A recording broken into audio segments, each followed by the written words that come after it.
내 주의소.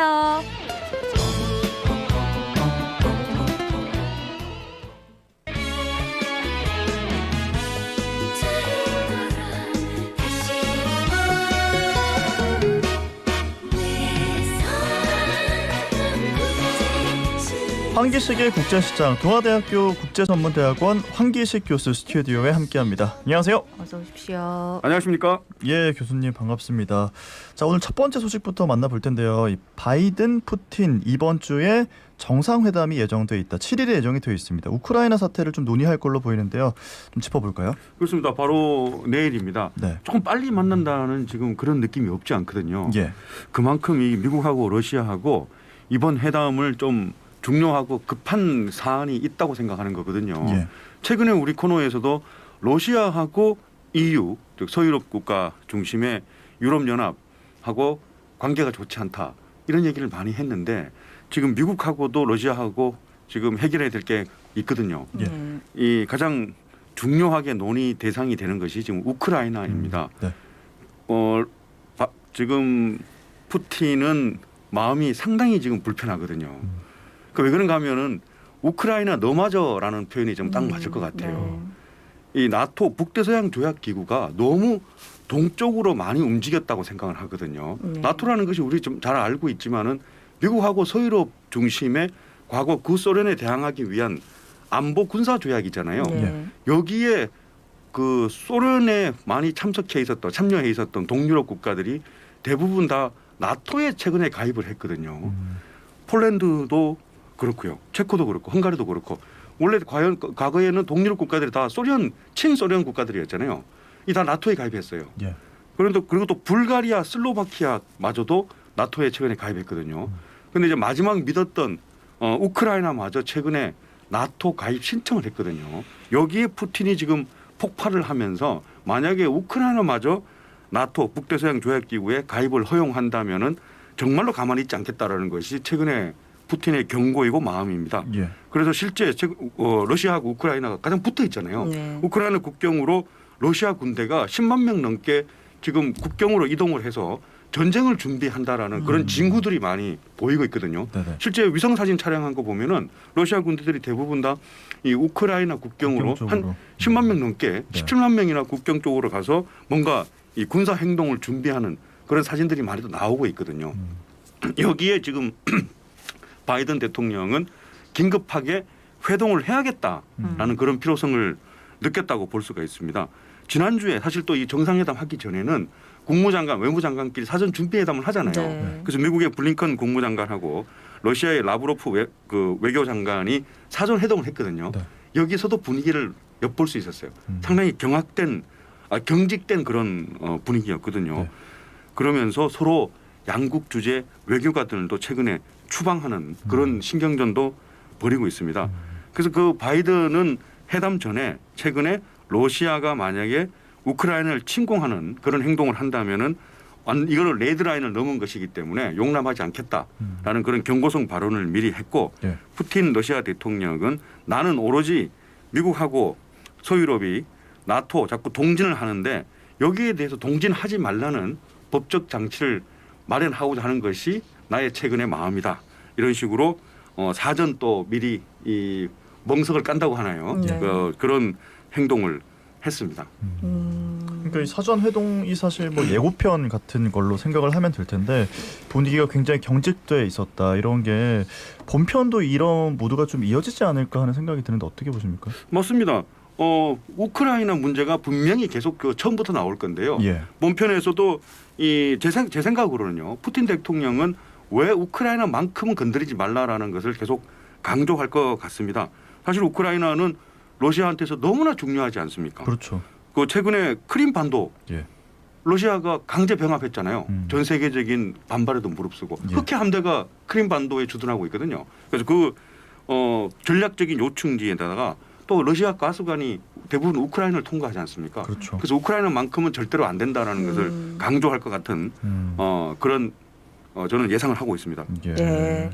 다음 소식은 이제 미국 재무부에서 환율 관찰 대상국을 선정했는데 우리나라도 포함이 됐지요? 이게 어떤 의미입니까? 한국은 계속 포함되고 네. 있습니다.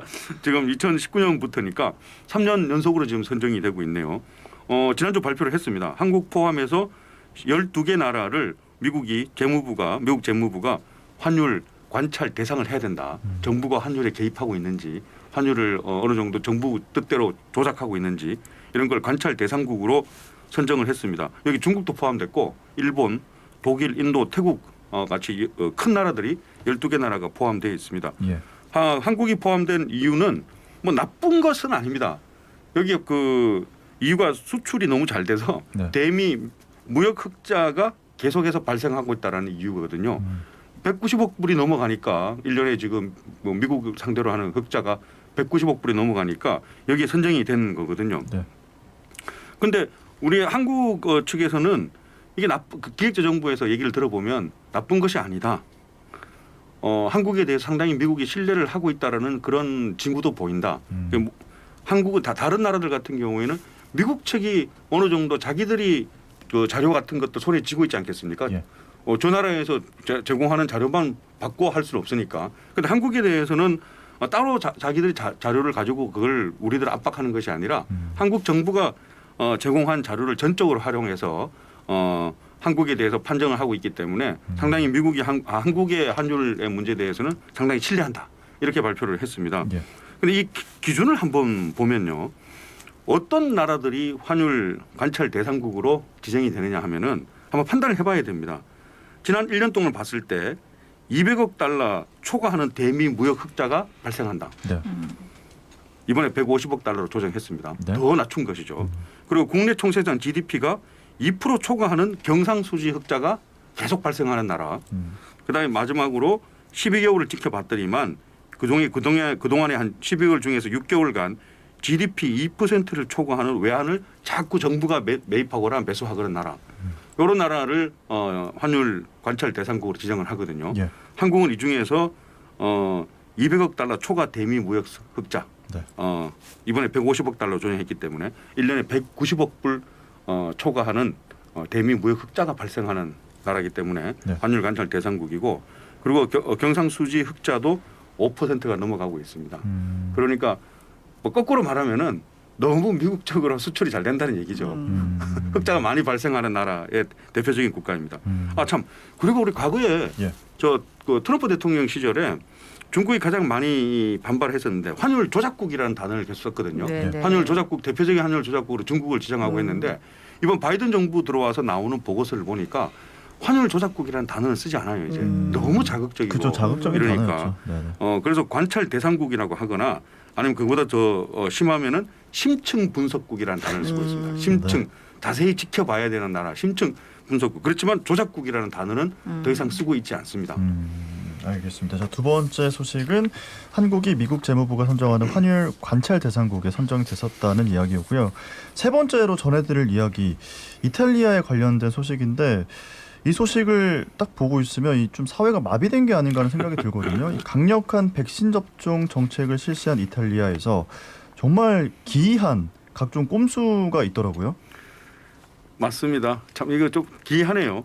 그 백신을 안 맞으면 어디에도 못 들어가게 네. 하고 식당도 못 들어가게 하고 대중교통 못 타게 하고 하니까 백신을 진짜로 맞고 싶지 않은 사람도 아직 있지 않겠습니까? 네, 그렇죠. 안티백서들. 네네. 그렇지만 이제 그 그린 패스는 받아야 되잖아요. 통과하는 패스는 받아야 되니까 백신을 맞은 척 해야 된단 말이죠. 네. 그럼 그걸 피하려는 이제 꼼수가 상당히 있는 건데 이게 어떻게 생각하십니까? 50대 남성이 지금 경찰에 고발됐는데 그 백신 맞으려면 팔을 걷어야 되잖아요. 네. 그래서 팔을 걷었는데 간호사가 뭔가 이상해서 만져보니까 팔이 완전 고무 같고 너무 차갑고 네.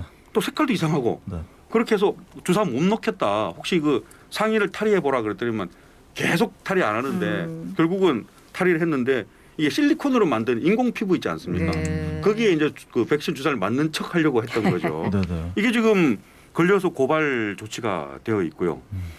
참 저는 이거 진짜 너무 기발하다는 생각이 들고 두 번째가 그 일부러 코로나 감염된 자들끼리 모이는 감염 파티에 참석을 하는 거예요. 아유. 감염 파티 참석해서 코로나 일부러 걸리는 거죠. 네. 이거는 뭐냐 하면은 이탈리아가 정책이 그 완치 발급 백신 패스를 그린 패스를 주려면은 두 가지 방법이 있거든요. 하나는 백신을 맞거나 아니면 코로나 감염돼서 최근에 회복되거나 이 두 가지 사례가 있는 건데 예. 그러면 주사를 일부러 맞는 척하거나 아니면 일부러 코로나에 걸려가지고 최근에 완치됐다라는 증명서를 받으면 되는 거거든요. 네네. 그 주사 맞는 것보다는 차라리 코로나 걸리겠다고 해서 감염자들 파티에 가서 일부러 가서 이렇게 막 포옹하고 네. 음식 나눠 먹고 해서 걸리는 거죠. 그러다 죽을 수도 있는 거 아닙니까? 여기서 사망자가 속출하고 있습니다. 아이고 지금. 참. 그 다음에 의사하고 가짜로 이런 얘기 있으면 안 됩니다만은 네. 미접종자들에게 허위 접종 증명서를 발급하는 거죠. 지금 많이 걸렸습니다. 허위 네. 증명서가 수십 명 이상 받아갔기 때문에 많이 걸렸고, 야 그럼 어떤 의사가 그렇게 허위 접종 증명서를 발급해 주나 그러는데 그 의사 자체가 자기가 백신에 거부 반응이 있어요. 백신 접종을 스스로 거부했던 의사 있지 않습니까? 네. 그럼 그 의사는 면허 정지 처분을 받거든요. 네. 의료인인데 백신을 안 맞았으니까. 면허 정지 받은 의사가 그 중에서 가짜로 자기가 계속해서 또 의료 활동을 한 거예요. 130명 정도가. 그 사람들이 대부분 다 허위 접종 증명서를 발급을 했습니다. 참 이 사례가 하나하나가 다 영화 같은 뭘 이렇게까지. 느낌이 드네요. 아이고 참 이탈리아 심각합니다. 일부러 감염 파티에 가가지고 이게 병에 걸릴 생각까지 한다는 게 참 놀랍습니다. 다음은 이 또한 정말 놀라운 일인데 후쿠시마 오염수 해양 방출 관련해서 한일 실무진 회담이 있었지요. 예, 지난주에 있었는데 우리 정부가 강한 유감을 표현했다고 하는데 네. 자세하게 좀 볼 필요가 있는 게 네.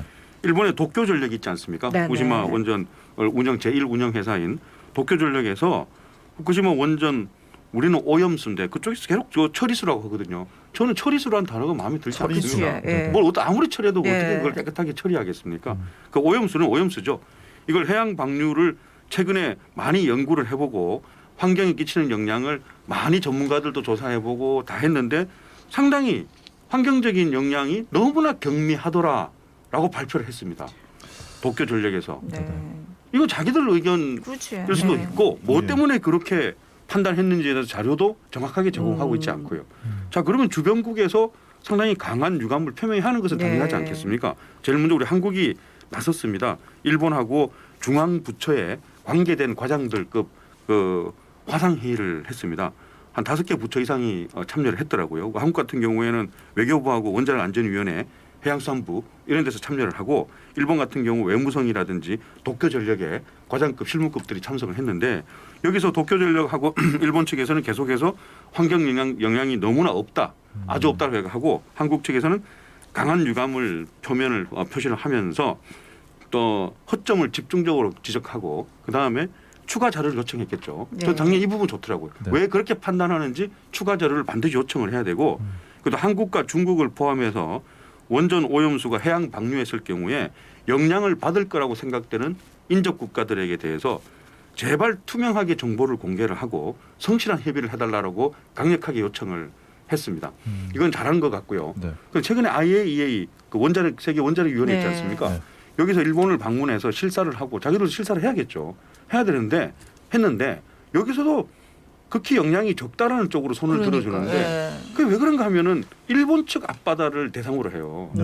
한국과 중국 측 앞바다를 또 고려해야 되는데 이거는 잘못된 것 같고 여기에 반발을 해서 한국하고 중국은 계속 지금 일본 측 농수산물 수입 규제를 풀어주지 않고 있거든요. 네. 이건 잘한 것 같고요. 네. 미국은 최근에 일본의 농수산물 수입 규제를 최근에 풀었습니다. 우리 여기에 영향받아서는 안 됩니다. 그건 미국 측 판단인 거고 네. 한국하고 중국은 계속 농산물에 대해서 우리 측 판단을 하면 되는 것이죠. 왜냐면 미국은 많이 떨어져 있고 한국, 중국은 굉장히 인접해 있지 않습니까? 자, 이 부분은 뭐 앞으로도 계속 저희가 관심을 가지고 어떻게 흘러가는지를 좀 지켜봐야 될 것 같습니다. 자, 오늘 마지막 소식이 될 것 같아요. 메르켈 총리가 퇴임식을 했는데 퇴임 사중에 민주주의의 중요성을 강조하면서 또 눈길을 끌었다는 내용이거든요.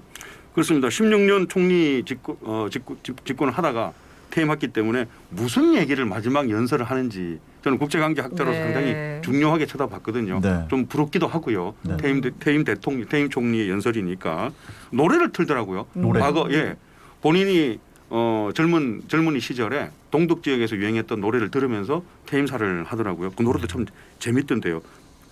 넌 컬러 필름을 잊었어라는 제목의 노래더라고요. 네. 그 노래도 재밌었지만 네. 그 내용을 그 연설문 내용이 제발 증오와 폭력으로부터 민주주의를 지켜주십시오. 우리의 민주주의는 비판적으로 토론하고 스스로를 바로잡는 능력입니다.라고 하고 신뢰는 정치의 자원이고 나는 늘 세상을 다른 사람 시각으로 바라보는 훈련을 해왔습니다.라고 얘기를 하더라고요. 신뢰는 정치의 자원이다라는 걸 얘기를 하고 마지막은 백신을 맞을 것을 호소하면서 연설을 끝냈습니다. 네. 다른 말도 다 뭐 그렇지만 증오와 폭력으로부터 민주주의를 지켜달라. 이거는 지금 전 세계에 다 전하고 싶은 메시지인 것 같기도 하네. 보니까. 그러게요. 그리고 뭐 지금 저희가 뭐 이슈를 여러 가지 전해드렸었는데 정말 이게 좀 나라들이 다 신뢰할 수 있어야지 옆에서도 아 이게 그렇게 되는구나 하고 좀 믿음이 가는데 앞서 말씀드린 뭐 일본의 이런 내용들은 정말 이게 좀 어떤 각본이 있는 드라마가 아닌가라는 의심이 계속 들잖아요. 좀 이런 것들도 좀 깔끔하게 해소가 돼서 좀 전 세계가 다 같이 좀 신뢰할 수 있는 그런 글로벌 사회가 됐으면 좋겠습니다. 자, 그러면 오늘 이야기는 여기까지 듣는 걸로 하고요. 지금까지 동아대학교 국제전문대학원 황기식 교수님과 함께했습니다. 오늘 말씀 고맙습니다. 고맙습니다. 예, 또 새 한 주가 시작이 됐는데 오늘도 너무 걱정할 일들만 많이 전해드린 것 같아서 참 속이 상하네요. 그래도 어쩌겠습니까? 오늘도 마스크 단디 쓰고 손 매매 씻고 사람 많은데 피하면서 제일 중요한 거 우리 안전하게 지냅시다. 자갈치 아침에 17,782회 박상원이었습니다. 네, 저는 아나운서 서정모였습니다. 함께해 주신 여러분 고맙습니다.